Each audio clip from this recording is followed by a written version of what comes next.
And welcome, welcome, welcome. This is Peter Winnick. I'm the founder and CEO of Thought Leadership Leverage. And you're joining us on the podcast today, which is Leveraging Thought Leadership. Today, my guest is an old friend, Karen Tabor Leland. And Karen and I first met, I think about 5 years ago, where we were sort of set up to be on a panel. And I guess whoever set that up didn't really realize that we would be in violent agreement. So it probably was kind of a boring panel, but it sparked a great friendship. I'll give you a little background on Karen. Freelance journalist, blogger, columnist, media guest. So she's been on CNN, Cosmo, New York Times, Time Magazine, etc. Keynote speaker, spokesperson, board member, artist, actor, author, marketing and management consultant. So I'm only going through the headlines because I want to actually have time to talk to Karen today. So, hey, welcome, Karen. Thanks for coming on. Thank you. It's always so nice to talk to you. Cool. So you've got all these categories or labels that people use, right? They can call you an actor, they can call you an author, they can call you a marketer. Typically what we find in the thought leadership world is there is no logical, linear, or even a best path, right? So I guess the short version of my question is, how the hell did you get here? How did this happen? No, and that's a really good point because I often say to clients, like, I have a freaky background that just happens to make me useful in the world we live in. I started out, as you know, as a musical theater major, and I was an artist and a musical theater major. And I was like, well, I don't think I can make enough money at this. So I went back to school for organizational development. And Right. then I worked as a management consultant, and I wrote books, and then I ran a PR firm. And, the last 10 years I've been running a branding and a marketing strategy firm. But in a way, it's that thing they always talk about when you look at people that are the most successful at work, they generally have a liberal arts education, right? Right.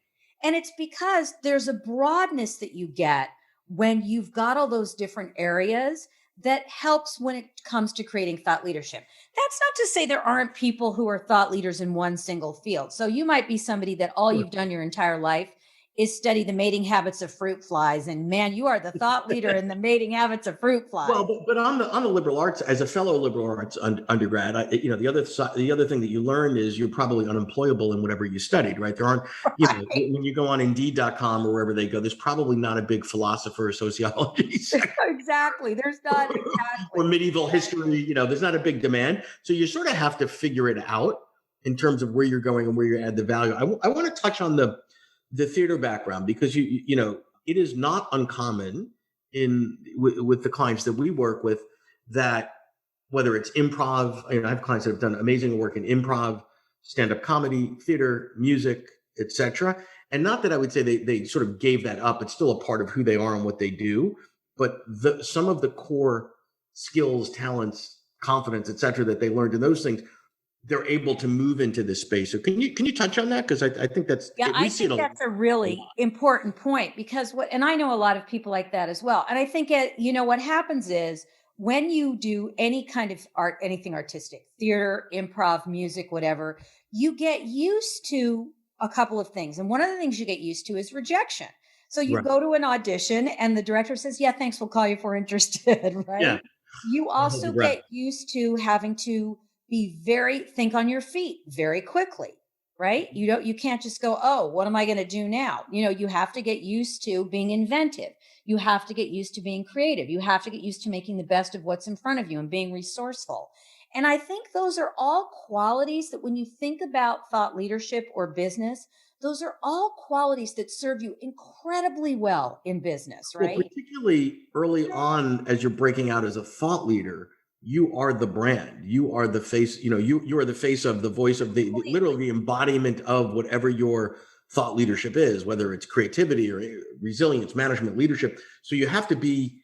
I don't want to say in the role, but Well, people you are looking can't at be you. afraid to be the one who's out there, and you can't Right. be afraid to fail, and you can't be afraid that people won't like you or what you're producing because that doesn't get you very far. And all of the arts we talked about require those same qualities. And so I think there's something you learn doing those arts that help you tap into a path of thought leadership Sure. where you're just less afraid. Yeah, and I would add to that on the business side of it, business is improv, right? Everything we tend to fool ourselves in thinking we can plan the heck out of anything. I don't think I've ever delivered a presentation, been to a meeting, even a call, a Zoom, that has gone exactly as one would You plan. And have if to I did, think it on probably your would be feet. boring as hell. You have to think on your feet. And that's, I mean, I remember once when I was in a musical review in San Francisco in a small black box theater. And we're on stage and there's four of us doing this musical review. It was all like, songs made up as, for Right. parodies. And all of a sudden it went dead silent on the stage. And I remember thinking to myself, wow, somebody, we call it going up in theater. Somebody Yeah. dropped their line. Somebody went up in the middle of the song. And we're all looking at each other and they're all looking at me. And all of a sudden I went, oh, that would be me. I was the person that went up and dropped my line. So I just picked right up and started doing it. But it's So that ability, to just like, boom. I've been standing on stage giving a speech for 10,000 people, a keynote speech. right. When all Right. of a sudden the big, screens behind me crashed and went dark and I just had to keep going. Right. But that ability to keep going in some ways was the same as that time that I went, oh, it's me that's dropped my lines. Well, just so you don't feel bad. So not that many years ago, Bette Midler was in Hello Dolly on Broadway. Yes, I saw it. She was right? fabulous. So we got tickets. We got great tickets. We wanted to go. And it's, she's awesome, right? So we go, and there's one scene where she opens the door to go into I think it was the flower shop or the hat shop or whatever it was. And she turns to the actress that is acting as the owner of the store. And the actress looked up at her and it was clear that it was Bette's line. And there's this, it must have felt like hours on stage, but it was about 5 seconds. So Bette does it like 5 seconds and she turns to the audience and says, you try doing this shit every day at my age. And then went right into the line. Which was sort of like at $500 a ticket, funny, not funny, but it was like very few can get away with that. No, but the other thing is that when you have that ability, that there's nothing that can happen on any show, in any interview, in any situation where you're not going to be able to find a path through. So let's bridge that to, I hate we were just talking earlier, I hate the pivot word, but until they invent a new one. Right. Overused. Radical change in a short period of time beyond your control doesn't flow off the tongue or something. But let's talk about we've all sort of improv our way through COVID to a large degree, right? So we had, a year and change ago, the beginning of 20, this is what my year will look like, plus or minus 10, 15, 20%. But we all sort of thought we knew or felt like we knew it'll be a little different than last year, but maybe mostly the same. And these many clients are booked or whatever. And then boom, it hits. And depending on where your sort of portfolio was, not your financial portfolio, but the things that you do. So if you were doing live work, so keynoting, that's a big problem. If you're doing workshop, that's a big problem. If you happen to have clients that were in retail, hospitality, whatever, that's a big problem. So let's talk about sort of the moving from the improv of stage to the improv of business and how that's worked for you. If you're enjoying this episode of Leveraging Thought Leadership, please make sure to subscribe.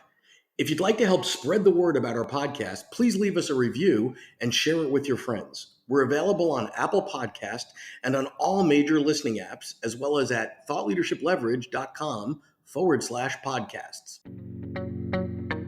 Well, we were talking about this earlier before we started the call. And what I noticed is I had clients and friends that fell into two categories. And one category were the people that went, well, that was then, this is now, and whatever I thought it was going to be, it's not, and I'm going to deal with what's here, and I'm going to figure out the best way to move forward. And then I knew other people, clients and friends, who were bemoaning the fact that it wasn't what they thought it was going to be, or it wasn't what it was. And they, I had one person, interestingly enough, say to me, this person was a consultant, and I said, look, I think what you need to do is, I think you need to do some stuff without charging. So you get a new group of people to be exposed to. I think you need to make some deals with some of your current clients who've been hit hard. And the person says to me, I'm not doing that. I'm valuable and I'm not changing. That person is out of business today, by the way. Yeah. And on your point, I saw, I might use words a little different. I think there were folks that early on sort of froze, denial, whatever. Oh, this too shall pass. Maybe, and we didn't know, like, oh yeah, this will be a month. Like, okay, whatever. Ha ha ha. Right. And I would add a third category. So there were people that froze, people that immediately sort of went with change and tried new things. And I think you were and I were one of the group that went immediately with change. Yeah, well, you don't have to. I mean, to some degree, it was an accelerant of things that we've already been advocating anyway. But I think there's this third bucket, and the third bucket was, geez, lots of smart people with lots of time on their hands for the first time in history. What do they do with it? Well, they typically don't sit around and just watch Netflix or bake Although there sandwiches. was that. Yeah, a little bit. Right, right. What was the Tiger King? Or yeah, we all had those guilty pleasures. The Tiger Guy, whatever. I personally rewatched all of Game of Thrones from the beginning through the end.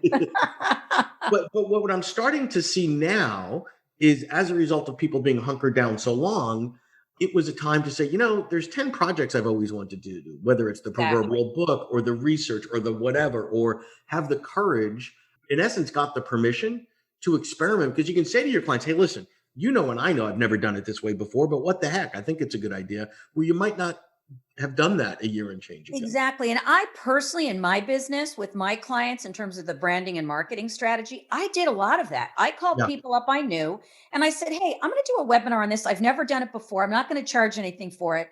I want to explore this area of branding or marketing or CEO branding or thought leadership. And people went, great, that sounds great. Not an insubstantial number of my current clients came from that experimental work. Now, right, right. Right. And there was probably other experiments that you did that didn't work. And so what? That's okay so, too. but this is back to this thing about when you come from that, theater background or that liberal arts background or that experimental background with anything with the arts, you're not afraid to fail because you know that often there's what we call the happy accident. Yeah. Something will Yeah. happen that you didn't expect. And then some things don't work out. And you just go, oh, yeah, that didn't work. Next. Right. This Right. is a crazy, silly example, but like everyone else, of course, I baked a lot during during COVID. What And I is it with remember the baking? Why did all of a sudden the world is ending? because I it's might die, meditative. but I Because need to figure out how to make rugelach. Like no, I don't because it's understand that. meditative and because you end Okay. up with a result in a period of time. So I remember I was trying out all these new recipes for baking and I tried out some new bread recipe or it might have been a cake recipe, I can't remember, and it came out just horrible. Inedible. Like, and I called a friend of mine, and I'm a good baker. I called a friend of mine and she said, look, here's the thing about cooking or baking. If you don't have some really big failures every once in a while, you're not trying hard enough and expanding. And it's exactly the same thing. If you don't have some failures, you're not trying hard enough. You're not expanding. You're just staying in your safe little world. And I Yeah. think part of what COVID gave people, if they took the opportunity, was the opportunity to experiment and have some successes and have some failures, but learn from the failures and retool. Well, and I think that a lot of people were hung up in their delivery modality. I'm a keynoter. I'm a Right. workshop person. I'm a consultant, but I always do things in person. And then you realize, like, wait a minute, actually, all you are is someone that has amazing expertise, knowledge, thought leadership in a domain, and you deliver that to these types of people. And sometimes that evolves and changes and moves over time. And that intermediate piece, the way that you deliver it, now you got to rethink that. So I think it's been interesting in that everything from secondary education. I mean, everything from everything. How do you deliver the value? How do you deliver the content in a way that you can extract value from it in a different way and be willing to do that? And we're seeing some really interesting things now. And some of them I think will become part of the sort of permanent business world and some of them will go away. I don't believe that we're going back to, I was guilty of it as well. Hey, let's jump on a plane. Like, hey, let's jump on a plane. Right. I Hey, don't, I I'll meet think, you in Chicago on Tuesday. That was nope. just normal. And I think now we're going to go, yeah, there's a human need for connection, but we have to justify, like, wait a minute. I've told all my clients that we've gone from virtual being an or to an and. I Yeah, think that's we're exactly right. completely in a mixed bag. And by the way, I think it was heading in that direction anyway. I think COVID just accelerated that. Yeah, I don't think COVID's the source of that. I think COVID was an accelerant. And I think we're in a place where we're even conferences, when we get back to sure. full conferences, I think we're going to see this hybrid of virtual and live. And I don't think it's ever going to go back. Well, and it'll be a tiered structure. Like, I want to go to Vegas for this one, or I don't want to go to Vegas. I'll pay less money and be in the balcony. You know what I mean? I'll be Yep, digitally observing it, so I exactly. won't get to meet you at the bar, but I can get the content.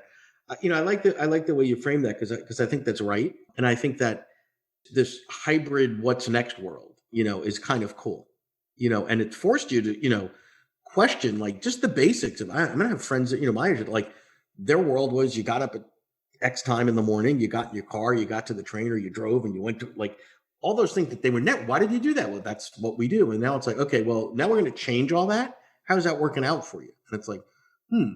nobody likes the change at first, but then it's like, this is pretty damn good. I just gained 2 hours of my life back. I can work out. I can, whatever. So I think it'll be interesting to see where it lands. And I totally agree with you. I don't think it's ever going to go back to what it was. I think it's going to really evolve moving forward. And of course, that brings with it a whole other series of challenges. It challenges not just for people that are thought leaders, but for people, just everyone who works. But for thought leaders in particular, it brings a set of challenges, which is how do you apply whatever your domain of thought leadership is, right? Yep. Mine is branding and marketing, yours, everybody has their different domain. But as a thought leader, how do you apply your domain of thought leadership to the new world we live in, to the way things have changed? And I think that is on thought leaders to also update the way they are putting things out in the world, to take that into consideration. Yeah. Yeah. And like you said, I don't think it's going back exactly. I don't think it's going to continue to be everything remote because we've had to do that. I think it'll be blended, but I don't know anyone that says, what I really miss? I really miss being on the subway 2 hours a day. I really Right. miss, I don't Sheila and even miss accounting being on a birthday. plane as much as I was, No, quite frankly. right.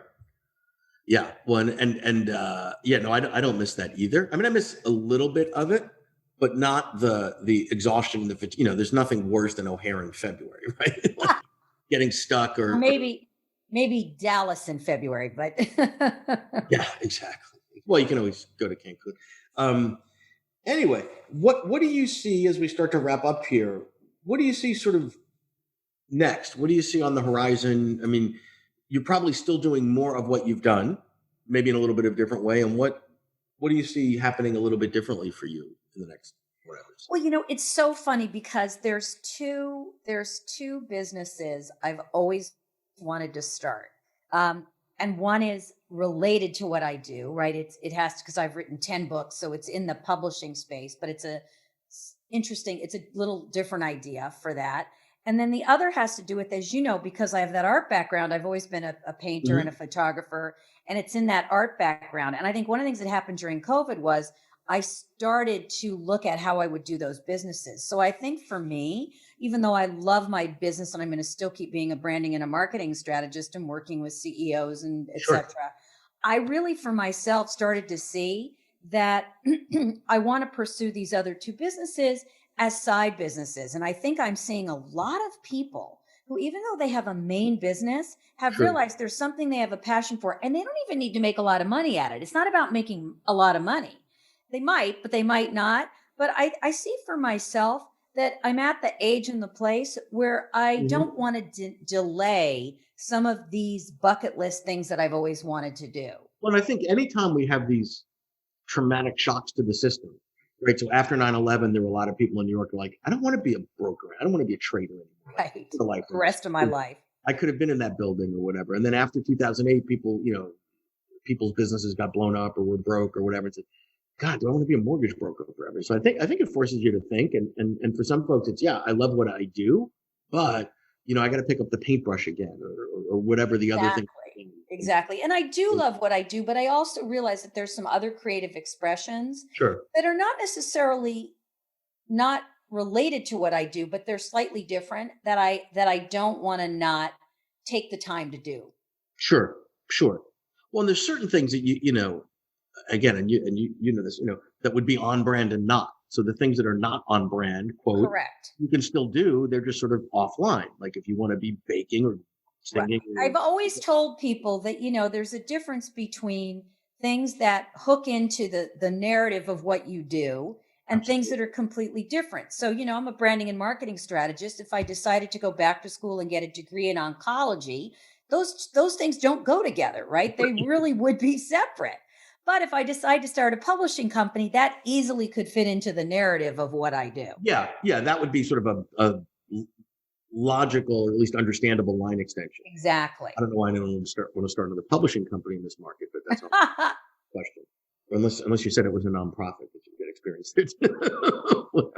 Anyway, this has been fun. I'm glad we got to catch up and spend some time together. You're always fun to talk to. Yeah, I'll see you in the real world soon. Thank you so much. Pleasure. To learn more about Thought Leadership Leverage, please visit our website at thoughtleadershipleverage.com. To reach me directly, feel free to email me at peter at thoughtleadershipleverage.com. And please subscribe to Leveraging Thought Leadership on iTunes or your favorite podcast app to get your weekly episode automatically.